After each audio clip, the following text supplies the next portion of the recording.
Hello, everybody, and welcome to Cogent Social, the broadcast place where we have new ideas and new guests, and we talk about community events. So today's social is a very special guest of mine.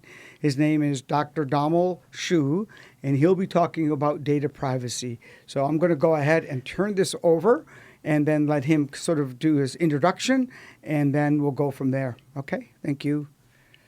Okay, Dr. Sahu, you want to introduce yourself to the audience? Thank you, Ajay, for inviting me. Pleasure to be here, and pleasure to be always with you. Thank you, appreciate that. Whether in studio or outside studio or in temple, right, or in social gathering, I appreciate that. Yeah, so I'm Dr. Damodar Sahu. I'm co-founder and chief growth officer at Data Safeguard, and I'm based in Michigan, Troy City. I come with 30 years of experience, both tech and non-tech. And if you see my background, all my previous companies, my experience, it's not conflicting each other. It doesn't mean that I planned for that. It just happened. I always went with the flow, but the flow is always in a positive direction, right? So we'll talk about more on data safeguard and data privacy. Yeah, I've read some of your articles. I've also watched your dances, which we'll talk about later. You've got some unique way of presenting, which I think is great because it adds character to what you're trying to, the message that you're giving people. So that's great. Thank you. Okay. So you want to kind of talk a little bit about how did you get into this? Like what spawned you to get into data privacy, especially today when, there's cybersecurity there, and we're noticing that data privacy, a lot of people don't know what it is, but it's very well needed. Maybe you could tell us how you started this and, how your journeys keep going with data privacy. Absolutely. No, great question, Ajay. We all know since our childhood, right? Our parents also used to tell us privacy matters, right? Right. And, 20 years ago, the moment the security or cyber security come into play, enterprise, investor, company, OEMs, they all invested and grown like crazy, right? Forgetting the privacy. Privacy is the first line of defense. Security comes in periphery. Let's say we are in studio, right? And so in between you and me, if something happens, it's privacy, right? To safeguard the studio, we have camera, you can protect it, right? Mm-hmm. So privacy is the first line of defense, and security comes in periphery. So answering you, during pandemic, 2020, peak pandemic, when we couple of friends, we try to think of what we should do next, So we are come with enterprise background. Mm-hmm. Yeah, I come with large IT consulting, IT services background, where we used to handle a lot of large enterprise customers, especially in banking and financial domain, insurance, healthcare. So one of our customer, they told, hey guys, if you want to do something literally disruptive, get into privacy domain, and that too data privacy, and make it little bit responsible AI and ethical AI, and let it be powered by AI. Make it automated. Okay. There are a lot of that was very early on, then, right? Not a lot of people knew about that. Absolutely. Those kinds of things. Okay, tremendous. Tremendous. So that has actually led us to focus on privacy. Then we did a lot of research, talked to a lot of our customers, friends, families, investors. Everybody has told, that is the domain you should get into this. Okay. Why? Today's financial crime happening, right? It can be digital arrest, it can be financial crime. That actually come from the synthetic fraud. And the synthetic fraud has come from data breach. So data breaches are leading to synthetic fraud, and synthetic frauds are leading to financial crime. So we thought, why not to address the problem at the core? The core is data breaches, right? And why the data breaches happens? No, because the privacy or data privacy is not taken care of. So let's say my personal information or my sensitive information, my health information, my personally identified information, let's say my social security number, my address, phone number, my email ID, my family secrecy, or my health records, if get compromised, then what happens, Then with algorithm of AI ML, the fraudsters create a lot of Frankenstein identity, Gotcha. So that Frankenstein identity leading to financial crime. So we thought, let's address at the core, so that if we can stop or we can prevent all the data breaches. Even though data breach happens, if the data will be of no use to the fraudster, that means there won't be any synthetic fraud. If there won't be any synthetic fraud, then there won't be any financial crime. So there is a social impact. It's not that we are into startup, we are here to make money, but there is a social impact on it. It's your responsibilities to yeah, protect responsibilities. the yeah, public. Absolutely. And make sure that they're protected, because a lot of people, I don't think they realize where their data is. Yes. And I'll just preface that was especially with AI these days, Yeah, right? absolutely. They were saying AI has gotten so sophisticated that anybody can look like anybody else. Oh, yeah. And that's an issue because That is your Frankenite identity, right? Let's say my social security number, your name, your son's address, my daughter's email ID, somebody's phone number. I can create one identity, but all the 5 elements doesn't belong to one. Right. Okay. 5 different people. That is called your Frankenstein identity, duplicate identity, right? I gotcha. So Okay. that's how it happens. If I can breach millions of data, let's say, if I can go get into a middle school data, or let's say, Or even social prison data. media, right? Yeah, If you social look media. at Facebook and Absolutely. some of these other Absolutely. places, they're not that secure. Yeah. And anybody can go on there and look at somebody and create that identity, right? Absolutely. Okay, got it. Yeah. So with that in mind, what are you guys doing to make that awareness, or what should maybe some normal people, because you're very sophisticated, you understand that, right? You've got a background such as mine in cybersecurity, but for the common person, they have no idea what's going on. So what would you recommend? Great question.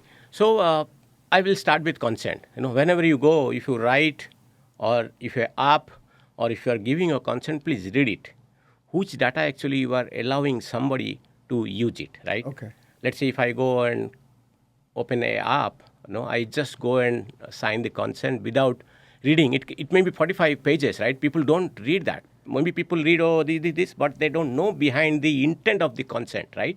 So that is the first step. We all have to do it. Yeah. Okay. So don't give your consent unless until you read and understood why he's collecting your data, right? Okay. So that is one. So if you see this today, the consents are unidirectional. Tomorrow, let's say I sign somebody today. Tomorrow I don't have any provision where I can go and I have rights to edit, I have right to erase, I have right to verify, and rightly you ask, where is my data? Right. Where is my confidential information floating across the enterprise system? Where are my health records? I don't have any clue. Even also if I go to my enterprise, they don't have any clue at this moment. So that's why we thought, let's make it a little different, right? Okay. So we'll talk about a little bit about our product later on. Sure. But just to address to public, don't give your consent so easily. Read it, understand it, then give your consent. Right? Okay, so that we call consent management. A lot of the stuff is very lengthy. Yes. And it's, assumed that, you just go, because I do it. I just sign the thing and next thing I know it. Yeah. And I don't know what recourse I have at that point if the data gets breached, right? Absolutely. And because of that, do you know how many marketing emails, how the phishing emails you are getting? Oh, I get hundreds. Hundreds. I have signed once, but it end up getting 100 and it getting multiplied day by even day, when right? you say opt out and all these things, Yeah. it just still keep sending these things. And the problem is these emails are starting to look so legitimate now. I got one from Chase a couple of weeks ago that said, hey, we didn't get your account number. It wasn't probably, the logo was perfect, everything. But, I'm smarter than that because Chase would never ask you that stuff over an email, right? It's typically, somebody calls you or somebody comes into the branch. Yes. So, but I looked at everything and it was amazing how close it was. Absolutely. These are all phishing attempt, right? On email. Yeah. If you go and click it, it looks like same. You can't, an empty eye, unless until you apply your mind, you go and click it, which domain, whether it is coming from, like you talk about chase.com. So something may be there, chasee.com, it may be, right? Right. So you have to be very, very careful these days, yeah. Got it. Okay. So along with that, what other things, how do you sort of tighten that? Because you can only control so much. You're relying on your entities, such as your medical records and all those. Where does the line start and where does it stop then at that point, If there is a breach, then who's responsible for that? Yeah. So absolutely, if data breach happens, basically the fraudster, they try to breach the enterprise data, right? So enterprise data means where the data is on downstream, mostly that data breach happens, Okay. And downstream means where we take the data from production environment, do some DevOps, QA, testing, right? Right. And we don't either mask or redact all those sensitive information while taking the data from, let's say, production system. We leave it there, right? It doesn't go back, right? Yeah. So our system, what it does on real time, because of our proprietary engine, AI engine, we call it cognizable computing engine, on real time, it goes and detect or discover and identify and confirm that these are the sensitive information or non-sensitive information, or maybe finance information, your PFI, protected health information, or PII, personally identified information. It go, detect, discover, classify as a sensitive, non-sensitive information. And on regular interval, it will go and redact the information on all the data set.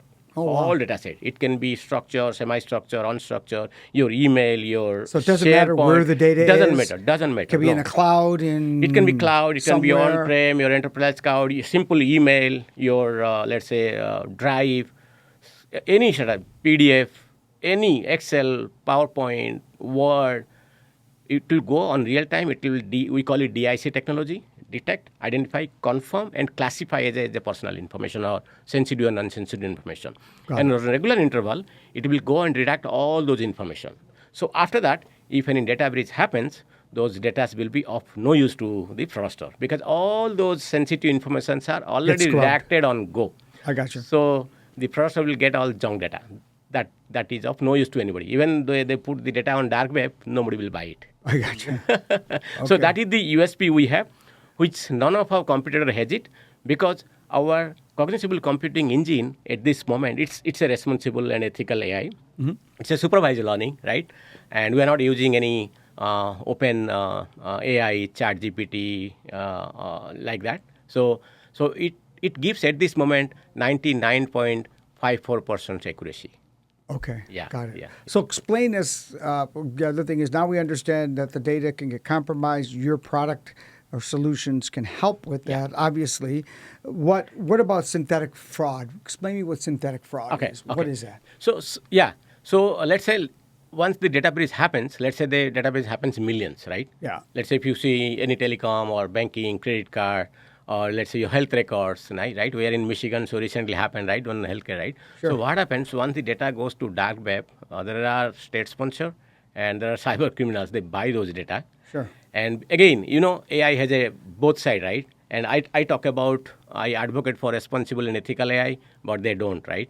So with help of the other side of the AI, they do permutation, combination, and they create millions of duplicate identity.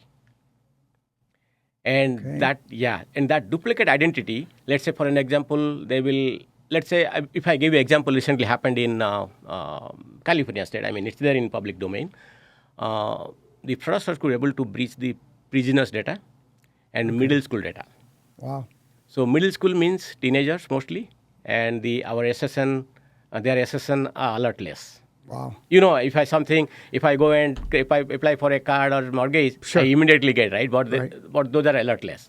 If somebody is there in the prison, no income. Absolutely. So SSN, right? Or kids. Yeah, kids, right? No... And you see, I mean, if they could able to breach millions of record and they create a Frankenstein identity, right? Yeah. And they can claim back to government, let's say unemployment bonus, or they go and apply credit card. They go and apply a lot of bank, So there's no checks and balance with that? At this moment, that anomaly detection, a lot of banks or financial organization has it, but the way they create it, all the 5 elements doesn't belong to one person, but they are all real elements. Let's say real SSN number, real email ID, real phone number, real address, right? So then it is very difficult. Okay. And everything happens online. They claim, then pass, I think 32 billion or something. The government has, I think 2023 or 2024, they lost that could mess up somebody's Yeah. and And you know what? Yeah. Right? I mean, if you're a teenager and you don't know what's going on in the background and your data has been breached because, let's just say, from school, somebody takes it because a lot of the educational institutions use the Social Security number and everything. That's how they get their funding and everything from. So if I tell you what is the, what do you call, financial crime happens in this world per year, it's $3 trillion. Wow. Per year. Per year. Wow. 3 trillion losses. That means losses to banks, government.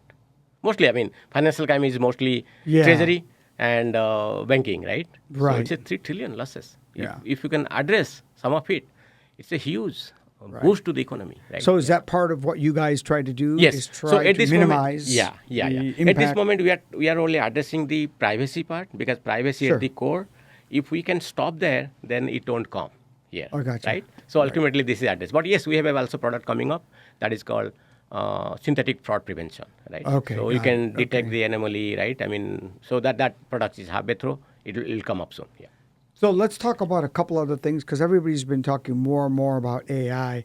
What are the ethical concerns and the responsibility and exclusive on AI? Because to be quite frank with you, everybody's using it now today. It's not a thing that hey, this is the future. It is the future. In the next 2-3 years, it's going to exponentially explode. Actually, Absolutely. So, what can we do, and what do you think are best practices, maybe, or some things, besides, I know you've got the product, but what else can we do to help thwart those kinds of bad actors away from that, or get companies more responsible ethically, right? Yeah. Because they want their employees to use AI, but I don't know if people really understand what you're doing when you sign up for like a GBT chat or you sign up for Perplexity or one of the other engines out there. So if you could talk about that a little bit and those risks, that would be great. Yeah. I mean, you gave an example of Perplexity or ChatGPT, right? Or OpenAI. I mean, they're all public AI, right? Yeah. So to public, if you are using it, be careful what exactly you are prompting or commanding or asking the ChatGPT or the Perplexity or the OpenAI to answer you. And I suggest don't disclose much on your personal information, right? Okay. You can use it. Let's say people are using writing a essay, point of view, or let's say grammar, right? That is absolutely fine, right? And but you take an enterprise version. If you are a developer, you want to code something, you want to create something, that is absolutely fine. But don't disclose much over there, right? I see. For an example, for us, because we are into privacy domain and we advocate privacy, right? So we don't open, but we have our own AI that is supervised learning, as I talked. That's why if it is supervised, that means what? It's a responsible AI, and of that leading to ethical. Yeah, but how do we know it's supervised? Okay, supervised means the data which you are using, that is a synthetic data, right? Okay. And the let's say for an example, identifying an address in US versus India is different, right? Let's say if here straightforward, you have given me address, I am here, 1240 some Troy, Michigan 48084, right? So it is little easy. Let's say if I go to you have been to Bombay, right? So let's say Bombay address near some temple, near some church, right? Behind LIC colony, and next to the dabber shop, right? I'm just giving an example. Sure. Yeah. So here it is easy for that AI model to identify and detect and give that answer back. Okay, this is the correct address. There it will take time to, okay, these are the pattern, right? For an example, here we have SSN number. In India, we have Aadhaar card. Right? Or PAN number, right? And Europe has a different, or Canada has a different, right? So how you are actually creating and what is AI? AI is nothing but it's a self-learning, right? So how you prompt with the data and with a supervised, not exposed to the public domain, that's why the engine launches on its own, right? So that's why I told our cognizable computing engine at this moment is 99.54 as I speak, right? So we will touch, let's say, 99.9, right? Or 100%, right? So it is supervised, it is with proper synthetic data, and it is not exposed to OpenAI. OpenAI, if you expose it, then I think, it won't be supervised, right? And whatever they gather, I think a lot of people are doing a lot of things, and somebody will do a bad command, right? Right. And right? Well, if I build a command to my even ChatGPT, which I'm, let's say, using for free version, it will give a different than if which Sure. is I'm If using I- over supervised, right? The supervised yeah, version. yeah, I yeah. noticed that. Absolutely. It actually gives you better information when you do supervised. Absolutely, The open absolutely. one Yeah. is not that great of a platform, Yeah, actually. absolutely. So, So- but in saying that, it also digs deeper and asks you more questions, Absolutely. and it drives the data, to places where because you're what you're doing is you're refining that data when Yeah. you're asking and prompting those things. Yes. You're for an example, hey, I want to do a social podcast. What are some of the ideas, right? Now, what if I said, hey, I want to do a social podcast with these political figures, for an example. Right. Now it's taking all of that data and putting it, right, and aligning it even deeper, right? So it becomes its own sort of entity at that point, right? And Right. so when it starts putting these things together, does it correlate actually that data for you? You follow what I'm saying? Does it actually make that part of your data? And how do you prevent a Franken identity at that point, right? Yeah, yeah. Because it's pulled all this stuff. You put addresses in there. You put people's names in there. You might even put people's birthdays in there, right? Yeah. So that I got to say is a pretty high concern for a lot of people. Absolutely. How do you respond to something like that? Yeah, so that's why I'm talking about the ethical part. Even in US recently, they have adopted a responsible AI, ethical AI Act, right? EU AI Act is already there in place. you know? Yes. Yeah, and US, I think last week I got, right? Yes, This they did. administration They is passed already, it Yeah, yeah. to Donald And also Trump. prior to that, take it down. There is a law. If any fake video or deepfake, right? Video, if you are putting any social media within 24 hours, you have to take it down. Oh, Otherwise, okay. yeah. I think Okay. it has happened. I mean, Yeah, but what just happened today was one of the guys, I'm not going to say his name, he did a fake interview with the Yeah. kids that were actually shot and killed in the Oklahoma shooting. So, it wasn't even real. It was Yeah. like what he would say and do those kinds of things. First of all, that's very morbid, right? yeah. That's not a good thing. Second of all, why would you even entertain that? But it's AI generated, Yeah. right? And it was like sitting there. So I watched a little bit of it, but I thought it was creepy, to be frank with Yeah, you. yeah, yeah. I suspect more of this AI generated stuff is going to be there now, right? So, which I understand we can't really block it, but we should have some kind of a baseline to say, hey, what do I want to put into my data sets here? Yeah. What do I want to talk about? Absolutely. And how do I not, offend that? Because I'm sure, even though some of the parents gave permission, some of the parents said, no way. Yeah. You know? I'll tell you one information. There are two acts, right? Data Privacy Law, Data Privacy Act. So let's say started with GDPR 2016-17 and European Union. As on today, 144 countries on earth, they have their privacy law. If I talk about US, out of our 50 states, I think 26 plus states, they have their privacy law. Started with California Consumer Protection Act. Now it is CPRA, right? And though US is also planning for a federal privacy law, which is not there at this moment.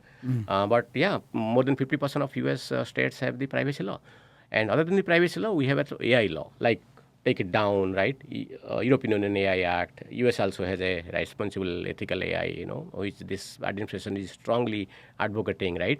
And if you talk about a video, right? Fake video, within 24 hours, you have to take it down if somebody actually put it as a serious crime. And there are products which can detect it's a fake video. Okay. So Right. now they're penalizing. Yeah, actually, they will right? penalize. Yeah. Okay, got it. It's Before a- they weren't. No one was really doing anything, Yeah, right? yeah, So yeah. now these are laws These are- that will govern Yeah. what will be out there. So hopefully that'll, sort of. You're still going to have people doing Yeah, it, but yeah. it's going to hopefully keep that downwards and not make it as So I'm glad to hear that. Yeah. The other thing that kind of concerns me is in this era of digital transformation, right? There's so much, especially, I want to say digital, not even on a personal level, but companies. Companies' data is another area that's being breached. Intellectual property, Yeah. those kinds of things. And it could be just harmless people going out there and working on an open network. Maybe there's no VPN in it. And they have sensitive data that they're sending back and forth. Absolutely. Even also, let's say employee data, same thing. Yeah, same- Let's say IBM or Wipro or TCS or large Exactly. company, they have thousands of employees, right? Resumes going out Yeah. there, social security numbers. Absolutely. And they have all our data, onboarding to offboarding, right? Correct. All our social security, address, paycheck, pay, so all details are there, right? Yeah. So every enterprise, they started appointing DPO, data protection officer. right? Or chief privacy officer, chief risk officer, chief compliance officer, it is their duty, right? They have to safeguard the entire data.